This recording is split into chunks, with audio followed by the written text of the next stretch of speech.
My son slid a piece of paper across my kitchen table and said, "Dad, we've been carrying you long enough. You owe us $43,000, and we need it by the end of the month." His wife sat techme at him, with her arms crossed and her chin up, like she'd rehearsed this, like she'd been waiting for it. I looked at my son, my boy, 38 years old, who I'd driven to baseball practice every Saturday for 6 years, who I'd helped move 4 times since college, and I waited for him to flinch. He didn't. I picked up the paper. It was typed, formatted, even had a header. Statement of household contributions and outstanding balance. Below that, a table. Grocery contribution, 6 months, $4,200. Utilities, adjusted for additional occupant, $1,800. Medical coordination fees, miscellaneous household services, $3,600. And on, all the way down to a bold line at the bottom. Total owed, $43,000. I'd been living with them for 11 weeks. I set the paper down slowly. My hands were steadier than I expected. That surprised me because everything else in my body felt like it was falling. "Where did this number come from?" I asked. My son didn't answer right away. My daughter-in-law did. "We had it calculated," she said, "based on fair market rates for the area." Fair market rates? For staying with my own son? I looked at him again. He looked at the table. I asked to use the bathroom. They said sure. I walked down the hall, closed the door, sat on the edge of the tub, and stared at the tile floor for about 2 minutes. I wasn't panicking. I was thinking. And what I was thinking was this. The paper had a logo on it, a little leaf logo in the top left corner. I'd seen that logo before, on a financial planning brochure my daughter-in-law had left on the counter 3 weeks ago. That document hadn't been made on Microsoft Word. It was made through a subscription service, a professional one. You don't subscribe to a financial document service because your father-in-law showed up unexpectedly. You subscribe to it because you've been planning this for a while. I went back to the table. I didn't say what I was thinking. I said I needed time to review the numbers. My son said Monday, 2 weeks from then. My daughter-in-law said they'd been more than patient. I nodded, said goodnight, and went to the guest room. I didn't sleep. I'd moved to Ashford, Virginia 8 months earlier. 63 years old, retired from the Army Corps of Engineers after 31 years. I'd sold the house in Pensacola, where I'd raised my kids after their mother, Roseanne, passed from ovarian cancer 7 years ago. The house sold for $290,000. After the mortgage and fees, I cleared $178,000. I'd given my son $45,000 in cash the month before. He said they needed to consolidate debt and fix the deck. I moved north because my son said it made sense. Closer to the grandkids. Cheaper than assisted living, though I didn't need assisted living. I was 63, not 90. I walked 5 miles a day. I cooked my own meals. 2 months in, I started to notice things.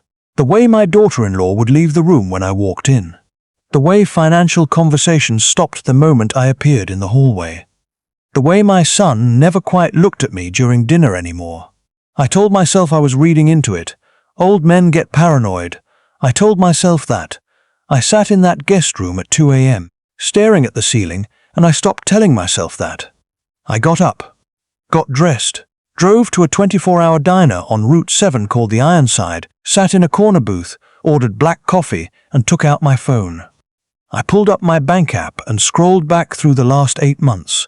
The $45,000 withdrawal from May, $5,200 I'd transferred to cover emergency car repairs in June. $300 here, $450 there. Cash I'd handed over when my son mentioned things were tight at the grocery store, at the gas station, over Sunday dinners. I opened a notes app and started writing numbers down. By the time the sun came up, I had a rough total. $52,400. That's what I'd given them since January, and they wanted $43,000 more.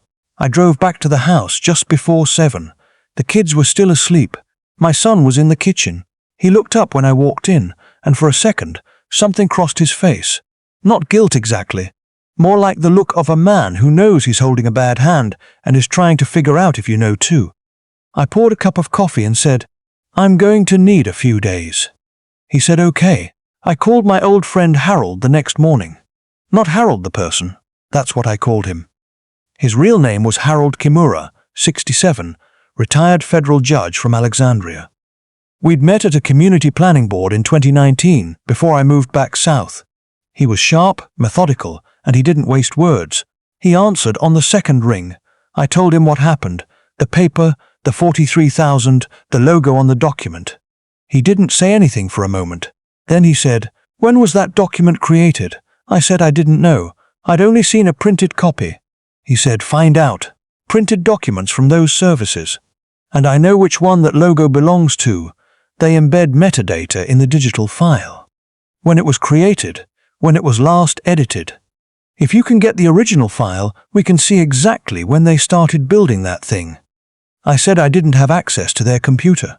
He said, "You don't need the computer. Look at the document more carefully. Some services print the file creation date in the footer. Tiny font, light gray, easy to miss." I went to my room. I'd taken the paper with me. I'd folded it and put it in my jacket pocket, which they either hadn't noticed or hadn't thought to ask about. I unfolded it on the desk, bottom of the page. Light grey text, barely visible. Document created, August 14th. I'd arrived in Ashford on October 9th. They had built this document 56 days before I moved in. I sat very still. I thought about the phone call in September when my son said, "Dad, come on up. We've got the room ready. It'll be good for all of us." I'd thought he meant it. I'd driven up with 2 suitcases and a box of Roseanne's photo albums and a casserole dish I'd had since 1987, and he'd hugged me at the door. 56 days before that, he was sitting at a computer building a bill for my stay. I called Harold back. I read him the date. He was quiet for 3 seconds. Then he said, "That's premeditation, not frustration. There's a meaningful legal distinction. Come see me tomorrow. Bring everything." Harold's office was in a converted Victorian townhouse near the courthouse. Bookshelves floor to ceiling, a bay window overlooking a small garden, and a yellow legal pad that he'd already filled half a page of by the time I sat down. He walked me through it methodically. The document was created before my arrival, which meant they'd planned to present it at some point. Possibly from the beginning. The numbers themselves were legally meaningless without a signed rental agreement, which I'd never signed. The demand had no legal standing. But that wasn't the part that concerned Harold. "What concerns me," he said, "is the larger picture. You've given them how much total?" I showed him my notes, $52,400. He wrote it down and circled it. "Do you have documentation of these transfers?" "Bank records, yes. Text messages where my son mentioned needing help, some of those. A few emails. Harold told me to go home and pull everything I could. 12 months of bank statements. Any texts where money was discussed, the closing documents from the Pensacola sale, the $45,000 withdrawal receipt. We're going to build a clear picture," he said. "What you've given, what they've asked for, and what this document represents." I asked if it rose to the level of elder financial abuse.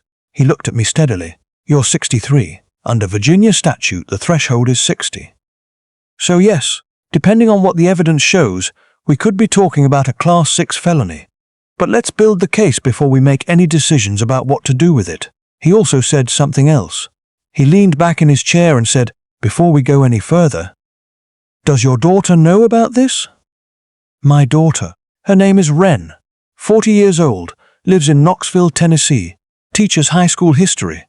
She had her mother's laugh and her mother's stubbornness, and she'd been calling me every Sunday since Roseanne passed, no matter what, every single Sunday." "No," I said. "She doesn't know I'm even in this situation." Harold nodded slowly. "Don't call her yet. Not until you have the full picture. She'll want to help, and you need to control what happens next." I spent the next 4 days in the guest room with my laptop and a manila folder. I downloaded bank statements going back 14 months. I found 31 text messages from my son asking for money, some casual, some urgent, some framed as temporary loans he'd pay back. He never paid any of it back. I found the $45,000 withdrawal receipt from May. I found an email from June where my son had written, "Dad, we really need you up here. There's room and it would help us out." At the time, I thought he meant emotionally. Looking at it now, the phrase "help us out" carried a different weight. I also found something I wasn't looking for. My daughter-in-law had sent me a link back in March to a financial article about family contribution agreements. At the time, I'd glanced at it and thought nothing of it. She was always sending links, news articles, recipes. Now I read it fully. The article explained how to structure formal compensation claims for live-in family members providing housing support. March. 7 months before the document was created in August. She'd been researching this in March. I printed everything, organized it in the folder with labeled tabs, bank records, texts, emails, the $45,000 receipt, the article, the statement with the footer timestamp. I called Harold. "I have everything," I said. "Good," he said. "Now we give them a chance to make this right." Harold drafted a document, 1 page, plain language. It acknowledged that I'd provided $52,400 in financial support since January, that no rental agreement had been signed, that the demand for $43,000 had no legal basis, and that both parties agreed to waive all claims and part ways without further action. If they signed it, it was over. If they didn't, Harold would file a formal complaint with the Virginia Department for Aging and Rehabilitative Services, and we'd let the process move forward from there. We scheduled a family meeting for the following Thursday evening. I didn't tell them what it was about. I said I'd reviewed the numbers and wanted to talk. I drove to Harold's office that morning and we rehearsed. He wasn't coming to the house. He said the power dynamic would be better if I went in alone, but he'd be available by phone, and I had a copy of everything in the folder. I thought about Thursday the whole drive back. I thought about the day my son was born, in a military hospital in Georgia in February during a sleet storm. Roseanne had been in labor for 14 hours. I'd held her hand the whole time. When they put him in my arms, he was 7 pounds, 4 ounces, and he was screaming at the top of his lungs like the world had already offended him. I thought about that. I thought about every baseball game, every move, every Sunday dinner, every check I'd written, every time he'd called and I'd said yes. Then I stopped thinking about it, because I needed to be clear on Thursday, not sad. Thursday came. They were already at the kitchen table when I walked in. My son, my daughter-in-law, and a man I didn't recognize, late 40s, button-down shirt, a legal pad. My son said, "Dad, this is our financial advisor. We thought it would be helpful to have him here." I set my folder on the table. I said, "That's fine." I opened the folder and placed the statement, their statement, the one with the footer, in the center of the table. I put my finger on the grey text at the bottom. "Document created August 14th, I said. "I arrived October 9th. You built this 56 days before I moved in." My daughter-in-law's face didn't move. My son looked at the paper. The advisor shifted in his chair. I kept going. I laid out the bank records, the texts, the emails, the $45,000 receipt, the article she'd sent me in March about family contribution agreements. The total, $52,400, written in clear numbers on a summary sheet Harold had helped me prepare. "You've received this amount from me," I said. "There is no rental agreement. The demand has no legal standing. I've spoken with a retired federal judge and an elder law specialist. Under Virginia Code Section 18.2369, what's been done here constitutes financial exploitation of an incapacitated or vulnerable adult. I'm 63. The threshold is 60. My son said, "Dad, I'm not finished." I placed Harold's document on the table. "This is a release agreement. You sign it. We acknowledge the truth of what's been documented, and we end this without involving the Commonwealth's Attorney's Office. You don't sign it, I make a phone call Monday morning." The advisor leaned over and read the document. He said something quietly to my daughter-in-law. She read it. Her jaw tightened. My son looked at me for a long moment. "We were just trying to." "I know what you were trying to do," I said. "And I know when it started." He picked up the pen. His wife grabbed his arm.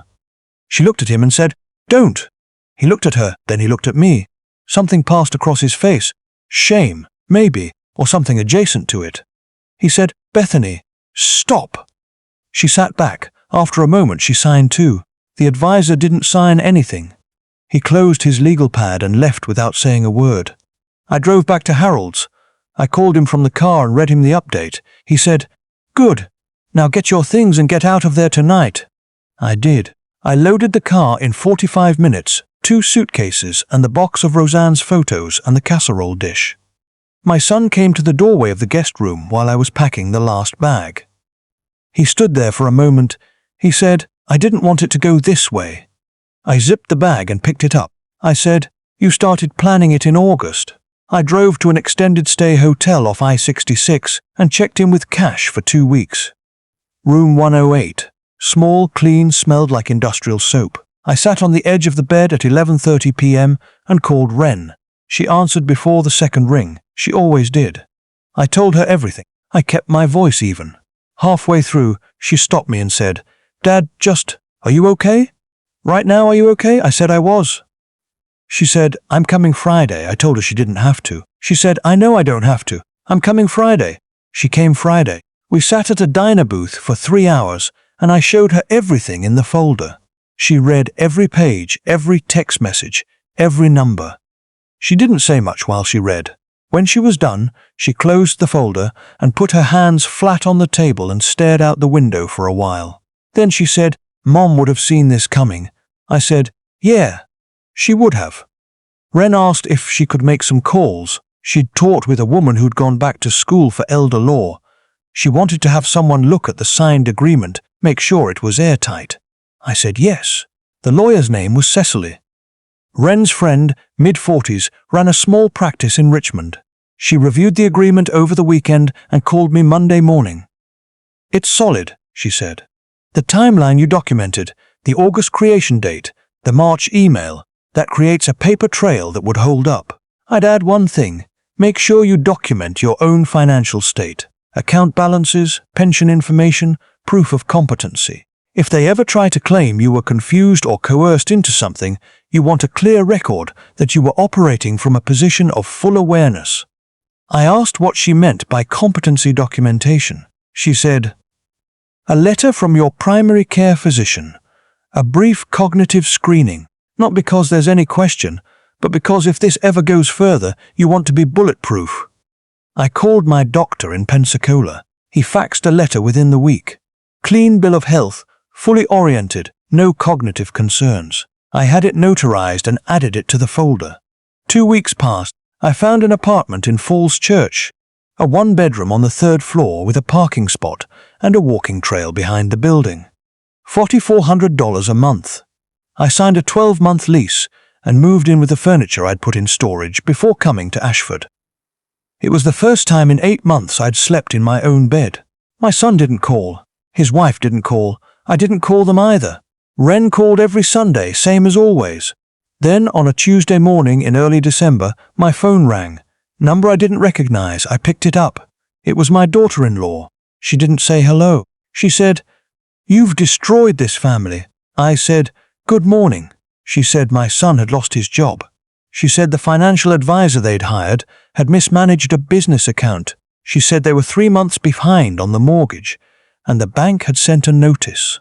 She said they needed $31,000 to avoid foreclosure, and she knew I had the money, and that if I didn't help them, my grandkids would lose their home, and that would be on me. I asked her how much was owed on the mortgage. She said the full balance was around $240,000. I said, "And you need $31,000 to stop foreclosure?" She said yes. She said there was a reinstatement period under Virginia law. They had 30 days. I didn't say anything for a moment. She said, "Are you going to help your grandchildren or not?" I said, "I need to think about it. Don't call me again today." I hung up and called Harold. He listened to the whole thing without interrupting. When I finished, he said, "Do not write them a check. Not under any circumstances. If you choose to help, it has to go through a formal agreement, notarized, witnessed, with clear repayment terms and documented conditions. Otherwise, you're just handing over more money to the same people who tried to extort you 3 months ago." I said, "I know." He said, "Do you want to help them?" I thought about my grandkids. A boy, 9 years old, who liked dinosaurs and card games. A girl 6, who called me Grandpa Hal. Neither of them had any part in what their parents had done. I said, "I want to protect the kids. I don't owe their parents anything." Harold said, "Then there might be a way to structure something that keeps the kids in the house without giving your son and his wife an easy exit." We worked on it for 3 days. Harold drafted a reinstatement agreement. The terms were specific and non-negotiable. I would advance $31,000 directly to the mortgage servicer. Not to my son, not to his wife, to the bank, confirmed in writing. The advance would be structured as a formal loan, not a gift. Promissory note attached, 5% annual interest, 8-year repayment term. Monthly payments of $397. Miss one payment by more than 10 days and the full balance becomes due. No exceptions. My son would provide proof of new employment within 60 days, or they'd begin a structured plan to sell the property voluntarily, and proceeds above the outstanding mortgage would be split, with a portion earmarked to repay me first. I would have no obligation to provide any further financial assistance, ever. The agreement would be witnessed by Harold and notarized. I called my son, not his wife, and told him what I was offering. He was quiet for a long time. Then he said, "Dad, we don't have a choice." I said, "You always have a choice. The question is what kind of people you want to be." He said they'd sign. We met at Harold's office. Just the three of us, me, my son, my daughter-in-law. Harold read every clause out loud before anyone touched a pen. My daughter-in-law's face was flat the whole time. My son looked tired. When Harold finished, I looked at my son and said, "You know I built this document in August." He flinched. Just barely. I said, "I know you know, and I want you to understand that I'm doing this for your kids. Not for you, not for her, for them." He nodded once. They signed. I wired $31,000 to Pacific Federal Mortgage the next morning. Confirmed receipt by end of business. That evening, Wren called. She'd heard from my son.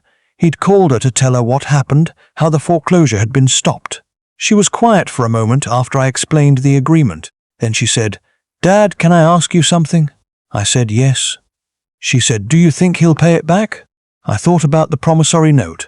I thought about my son's face in Harold's office, not the 38-year-old man across the table, but the 7-pound boy in the Georgia hospital in February, screaming at a world that had already offended him. I said, "I think he'll try. Whether he manages, it is up to him." She said, "I'm proud of you. You know that, right?" I said I did. I wasn't sure I believed it yet, but I said it. 2 weeks later, I got a letter at my Falls Church apartment, handwritten on plain notebook paper from my son. No return address, just a postmark from Ashford. It said, "Dad, I know what we did was wrong. Bethany pushed for it, and I went along because I was scared and I didn't know what else to do. That's not an excuse.